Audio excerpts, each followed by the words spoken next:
estimated 1.5 million extra visitors. Traffic gridlock. It's just an average weekend in Cornwall at the height of the tourist season.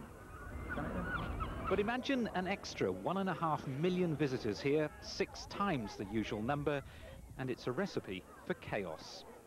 There is a major problem for the emergency services and for traffic management and for things like toilets and water and fresh food. It is a major problem, but there's been a lot of planning put into this, and I'm fairly confident that all will be well in the end.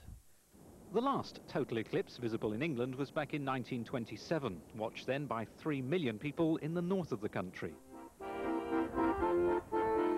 Cornwall and parts of Devon will be the only places in the UK to witness the eclipse this time around, and though it may be a year away, stargazers from far and wide have already made their plans. We're going to Cornwall to see the solar eclipse, because there isn't going to be another one for probably about another 100 years, and it's going to be the only chance we'll ever get to see one. It's rather like people being desperate to see Halley's Comet as they were years ago, and it's something that everybody ought to see at least once in their lives. It's like something you've never experienced before.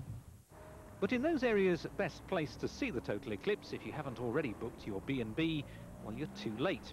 The truth is that in Cornwall, they really do have no idea how many people will head west next August, with or without the promise of accommodation.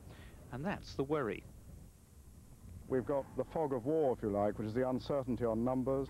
Enter a retired army brigadier to bring a touch of military precision to the eclipse planning. We're going to have, with 1.5 million people down here, an extra 500,000 cars in the county. At one of his regular briefing sessions with civic leaders, Brigadier Gage Williams is stressing the need for planning to avoid chaos. His report warns of possible failures in the food supply chain, a shortage of water, and intense pressure on emergency services. But the potential for making money out of the eclipse hasn't been lost on the people of the West Country.